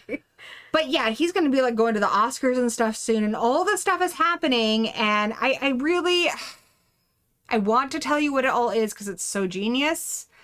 But I don't want to spoil it for you, and I really want you to read this. So it's very, very, very original. Now, Chuck Tingle wrote Camp Damascus, and I think Chuck Tingle is a very just brilliant author, very funny without trying to be, makes characters that you instantly fall in love with. You don't need to be exactly like these characters. You're just going to fall in love with them because they're great. I don't know. I'm nothing like the characters in Lord of the Rings, but I think we all love Frodo, right? Do any of us have anything in common with Frodo? No, because Frodo's amazing, all right? You may not be gay. You may He's think, on a level up here that we'll never reach. if you're not gay and you think this book doesn't, or Chuck Tingle's work period doesn't have anything to offer you, you are wrong. This book sounds great. I will probably read this one at some point. This is really, really good. Really good. And I'm not going to spoil the ending for you, but yeah, like I said, if you're into writing stories and stuff, like it's just so good. It's so good. Read it. I give it 1 billion stars. I give it 4 stars, which is close to 1 billion. It's closer to a 5 than a 3. It's hard. There's no half stars. I would give it a 4.5. It basically has a 4.5 on Goodreads. Yes. Well, cool. I can talk about this. Yeah. I feel bad. Do you want to talk about another book? No, because I literally just added, I have so many books that I want to read, and I feel a little overwhelmed with how many books I want to read. And I only have like a month and a half before school starts back up. I'm not going to be able to read anything. But I want to read like a lot of like super high fantasy is what I'm really digging right now. Do you guys have any super high fantasy recommendations for Kayla? That also isn't 7 of these, right? So like I have The Name of the Wind. I have The Eye of the World, and I'd really love to read that. I have Dune, and I'd really love to read that, but like that's really overwhelming to get into. So I also saved some things like Anne of Green Gables and a lot of the classics. Howl's Moving Castle and the Foundation trilogy and Heidi. So I want to read something that's going to put me somewhere that's not planet Earth right now. I'm going to shoot this really, really short. I just want to talk to you guys about some books. I feel bad because Kayla, sorry, Kayla. That's okay. Anyway, you can talk about this stuff. So Stephen Graham Jones and I have a complicated relationship. I know he's a very, very big deal right now, and a lot of people love him. Take my opinion with a grain of salt. It is not the popular opinion. Most people love this man. This book has a 4.19 on Goodreads. His writing style is not for me. He rambles a lot. He goes off topic. I have ADHD. So then I end up going on his rampage, his trailing off with him, and then I forget where we were. And then I'm confused when we get back to where we were. Mm-hmm. It's very hard for me. His writing style does not work for me very well. However, I loved this story. This book needs to be adapted into a movie. His mythology in this is genius, and it needs to be used in more books. Essentially, slashers in this, as in Jason Voorhees, Michael Myers, are something you could be. Like, you're bitten by a werewolf, you're bitten by a vampire, mm-hmm. you're a slasher. Mm-hmm. So this kid is at a party. He's kind of a dork, right? Aren't we all? A little bit. Yeah. He's allergic to peanuts. Yeah. And because he did something stupid, the band kids who are dicks in this, band kids mean in Halloween, mm-hmm. mean in this. Mm-hmm. These kids tie him to a chair, and apparently in Texas, it's a thing where people put nuts in their soda. Oh, yeah, my dad did that. They give him some. He's allergic to peanuts. He goes into anaphylactic shock. They think he's fucking with them. He nearly dies. Ew. While this is all happening, and then meanwhile, this girl's like all heroic, runs out there, gets his EpiPen, and saves him. And this book is also talking about how like there's people who are naturally kind of final girls. Mm-hmm. Well, a girl, she was kind of involved with the bullying of this one guy who died in a horrible accident. That guy shows up. He's superhuman. He's not really like himself. He's back from the dead. He kills a bunch of people. He gets put down by his final girl. And now all of a sudden our main character in this, what is his name? He had a weird name. Tolly. Or Tolly. Maybe Tolly? I don't know. Tolly, now he is losing time. So he has flashing memories of killing these 2 band kids. And it's what's so weird about it is it's kind of like Cabin in the Woods. Remember how in Cabin in the Woods, they do things to manipulate them. Like the one girl, she's mm-hmm. like, she's a med student. Yeah. And they have to manipulate them. Yeah. So like these band kids one of them's gay and one of them's super chaste, and they were having sex in a thing. It's like, once this curse happens, everybody falls in line. Okay. The final girl, like, she has to be very good. She has to have good grades. She has mm-hmm. to care about animals and kids and stuff. They start changing too. Like, everything follows this thing. Ooh. And it's really cool because he doesn't really know about horror movies or slasher movies, mm-hmm. but his best friend, she knows a lot, mm-hmm. mostly from her brother. And like they do tests on him and stuff. Like, it's really funny. Yeah. Like, she'll walk away from him, and if she's not looking, he can catch up with her in 2 seconds flat. Even faster if he's got something in his chute, like something to make him limp. Ooh. Little things like that. Those are like his powers. I like that. Like, it's really cool. He has a mask and stuff, and he doesn't remember this stuff. And she feels really bad because she knows that he basically, it's kind of almost like American Werewolf in London, mm-hmm. where he's learning all this stuff about werewolves, but he doesn't really believe it's going to happen to him. But it is. Mm-hmm. And she's testing him. That stuff is really good. Like, the story is so good. Cool. I love the idea of a slasher being something that can happen to you. Mm-hmm. And it's inevitable that your final girl will put you down after you've killed everybody. And even other things like arranging the bodies and stuff. And he's telling this from first person point of view. One of the things that's really awkward about this is he tells you right away that he can't do things like italics and stuff. And you're like, what the fuck? Why? Mm-hmm. it's explained at the end, but it was so unnecessary, and another thing that made it hard to read. He's got like underlined stuff, and I don't know, his sense of humor doesn't always work for me, but like I said, the story is great. So if that sounds interesting to you, this guy's very popular. His writing style might work for you. I think I just really want this to be a movie.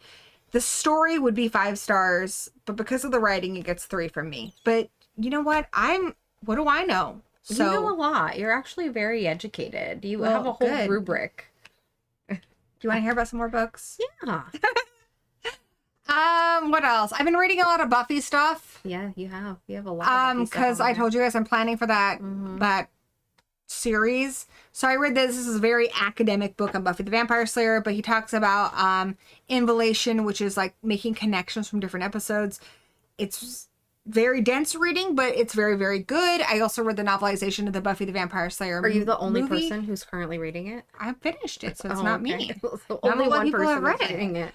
I read the Buffy the Vampire Slayer movie novelization. I read the novelization of the first episode. It's just like the episode. You don't need to read it. But the movie was a little bit different. So I'll be talking about that in my review.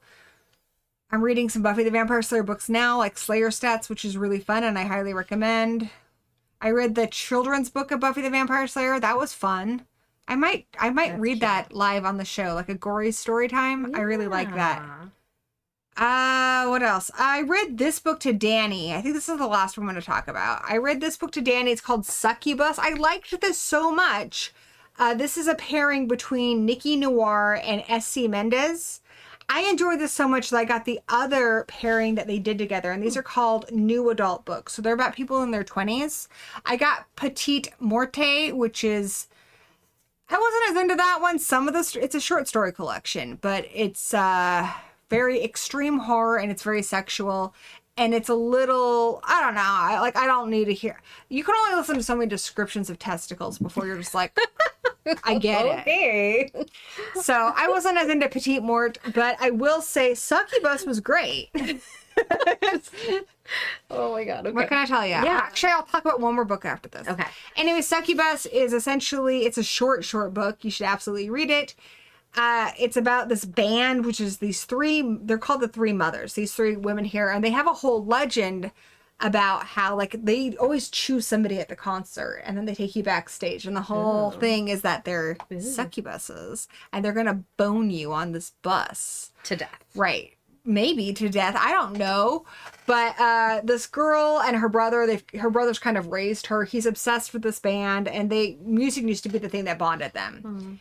And he goes to this concert, he gets called backstage, and then he's different, which gave me some like Lost Boys type vibes. He's very different, and there's another person who's stalking them, and they basically find out a lot of these people who've been called back disappear, and horrible things happen to them, and she thinks it's not a legend, it's real. So this book was short, sweet, easy read, and really, really, really fun. It had references to Gwar and Army of Darkness, and I loved it, and you should read it. Yeah, it was really good. I gave it 3 out of 5 stars just because some of the writing wasn't great. And the ending was kind of meh. It starts off being really, really fun, and towards the end there, meh. But it was still good. Yeah, the only other one I guess I'm going to talk to you about, this is a short story called Cabbage.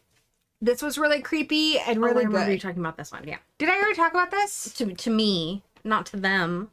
Did I talk about it with them? I don't think so. Okay, so Cabbage is a short story. I got it for free off of NetGalley. But this one is about an elderly couple who they lost a child when they were younger. And they have a garden now. And I can't remember what he does, but he essentially bleeds in their garden. And it creates something out of the cabbage. It's like, basically, whatever you wish for, the garden creates it. So like, his wife just wanted this special kind of soup, and the garden made it for him out of cabbage, and it's perfect. And then they want a horse, and it's a horse made out of cabbage, but it's alive. Sounds really stupid, but it's really good. And then they want their kid back, and it's weird because the kid is made out of cabbage, and so it's super, super fucking creepy, and it doesn't talk or anything. It's really weird, but it was really good, and it was only 114 pages, and it was creepy. Some good body horror. I do love cabbage. Now I really want coleslaw. Yeah. Oh my gosh. Yeah. I guess I also read Youth Juice. I'll talk about this one briefly too. This one was pretty good. It's kind of, yeah, they compare it to American Psycho meets Devil Wears Prada.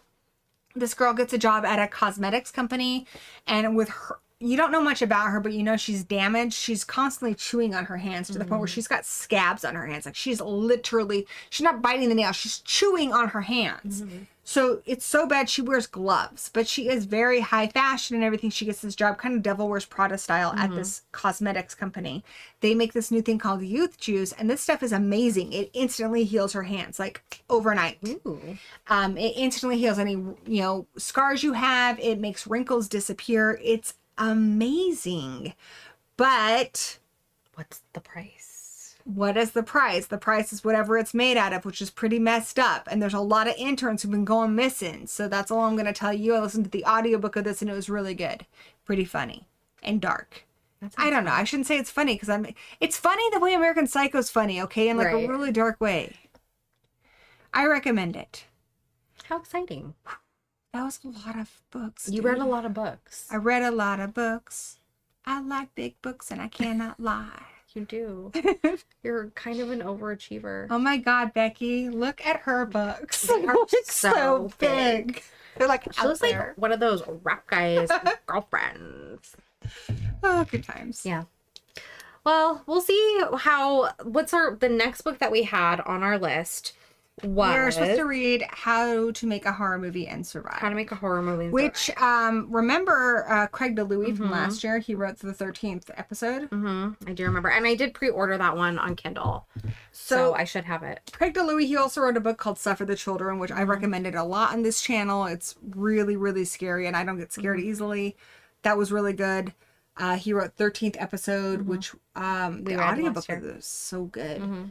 He's really good, and I've met him. He's just delightful, really nice guy, really good writer. So this is his new book, How to Make a Horror Movie and Survive. So yeah, that's the one we're reading this month. Yeah. I have not started it yet, but I'm going to start it soon. I will also start it. Cool. I will. I'm pretty sure I bought it. It's like I was trying to say kick-ass and cool at the same time, and I just went, I don't know. Cool. Yeah. I am sorry that I just got defiant and lazy and I just didn't want to do any more reading that I You know? When I read I Was a Teenage Slasher, that book took me the entire month, and I kind of put me in a reading slump, which I need to stop reading his books, even though I'm reading his short story book right now too. That's easier. But his last book I read by him was My Heart is a Chainsaw. Yeah. That one put me in a reading slump. Yeah. Sometimes you read something you're not into and it does I don't want to be in a reading slump, like so bad. I've loved being in this book club with you and actually like taking on books again. So I was like, well, if I'm not into it, I'm just not going to read it. So I'm going to go read something I do want to read. So I'm going to read this month's book. I'm also going to read this, which is really outside my comfort zone. It's so beautiful. I don't read, the only high fantasy I've read, pardon me, are the Narnia books. Which I read it when I was a kid. I just could have highlighted the whole. Yeah, there's pictures. I could have highlighted the whole thing. It was such a delight to read, and I don't know why I didn't read it sooner. Because I watched the movie weekly. I'll watch the movie. I think I'll read the book first and watch the movie afterwards. Yeah, okay. I do love Labyrinth. That's high fantasy. It is. Yes, it's not like that though. Well, that's all I have to go off of. And then for you, let's see, what did I read? What am I recommending to you this month? Yeah. Also the third book of that Buffy trilogy, but you weren't really into that. That came out. I wasn't really into that one. Not enough to like read more of it.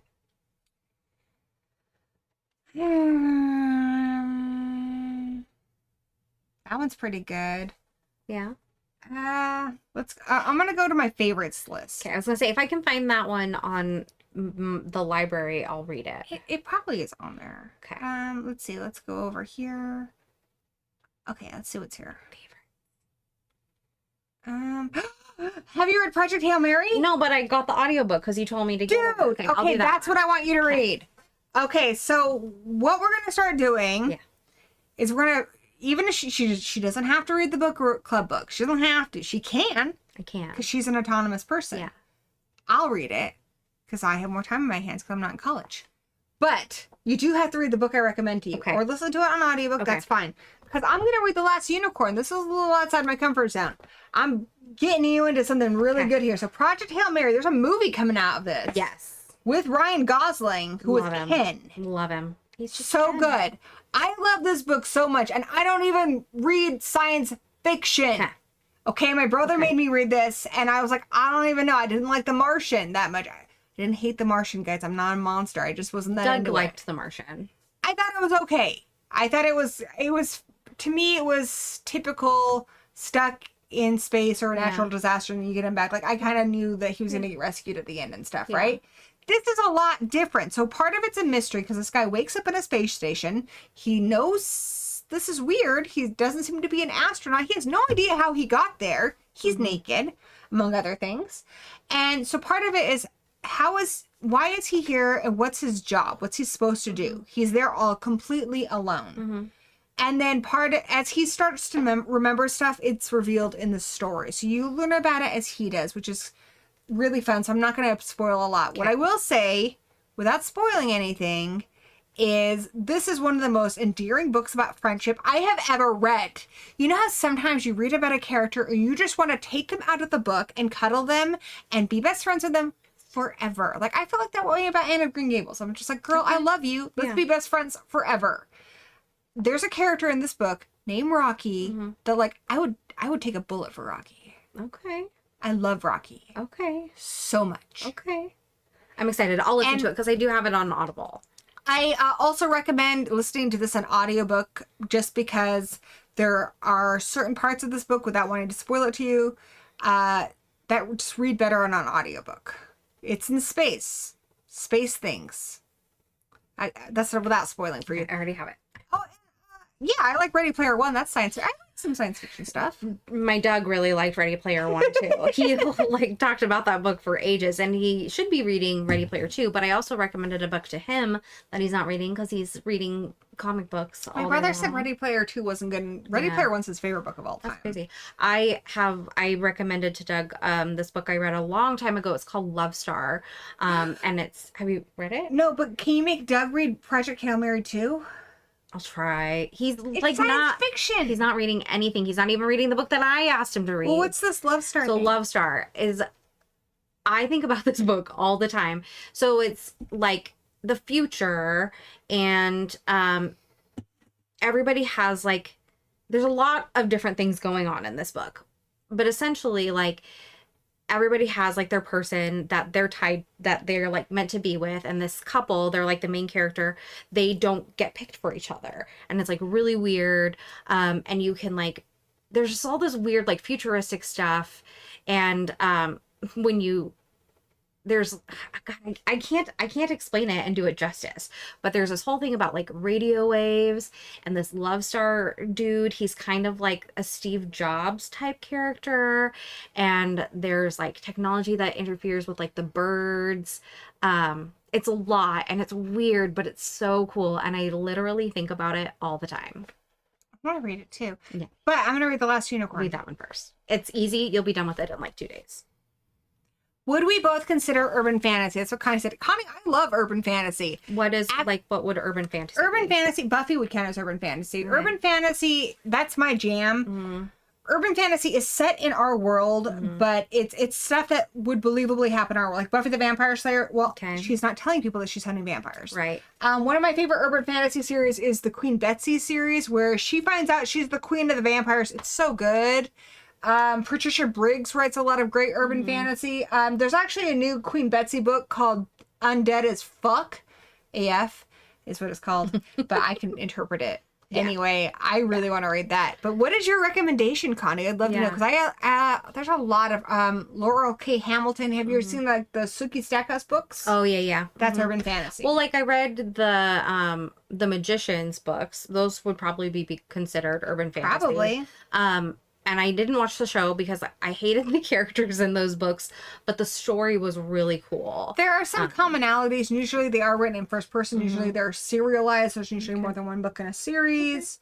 They usually are about women, but like these are not hard and fast rules. Okay. Patricia Briggs is cool. She's actually from Washington State as well, and she writes a series about Mercy, who is like a were-coyote.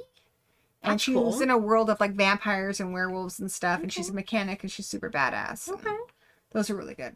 Yeah. I think the Magicians might even be considered like high fantasy because it's kind of like the Chronicles of Narnia in that like there's this like parallel thing happening. Like it's in our world. Like the Chronicles of Narnia happens in our world, but there's also like something else going on. I think the biggest difference between horror and urban fantasy, and there is some crossover for me, but I think the biggest difference is urban fantasy is not really trying to scare you. It's using elements from horror and fantasy, like vampires, werewolves, you know, people who are hunters and stuff, and it uses them to basically supernatural. Like I love the series by Julie Kenner, Carpe Demon, which is it's kind of like Buffy if she grew up. Okay. She was a demon hunter as a child, and then after her I don't remember if they got married, but after I think it's her husband, after he gets killed, she raises their daughter together and she swears off demon hunting, and she marries a politician and they have a baby. But demons stink, and she's shopping for some big dinner for him and his career, and she smells demons. Ooh. So now she's got to start hunting demons while being A mom. a good mom and wife. Yeah. It's that kind of thing where it's a lot of times they're a little more comedic. I mean, like the Patricia Whitbaker's ones aren't really comedic, but they usually have a romance element, things like that. Sure. All right, let's see. I have read two urban fantasy writer friends. I'd be willing to check something out. Yeah. Have you read Nat Cassidy's Nestlings or Mary? Asked Brandon. Have you? No. I have not either. Are they good? Yeah. I do follow Brandon on Goodreads. He reads good stuff. Danny really wants us to read Grunts. It takes place in its own world, but some of the characters, more importantly, some weapons are from our world. That's the one that you were talking about is like from the perspective of the orcs. Yeah. Which could be cool. I do love an orc. So I think for this month, I'll read your book, you read my book. Okay. And then maybe next month we'll let them pick a book for us. Sure. So you guys think about some books you want us to read. For the month of August, I could definitely use a recommendation because I go back, my classes start back up on September 25th.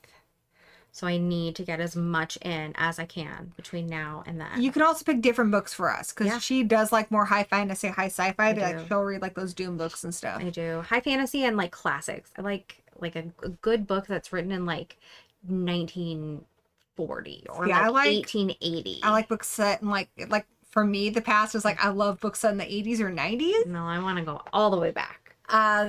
What was that one book I read? Head Like a Hole was so good. So good.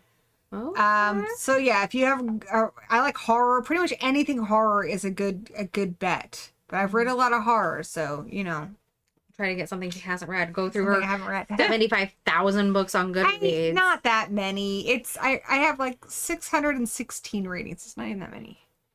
All right. Chris Christman and Orlando Sanchez. Okay, we will look into The orcs are also Marines, Danny says. My Danny. Awful. Your Danny. You know what? He's the world's Danny. What am I saying? He's not my Danny.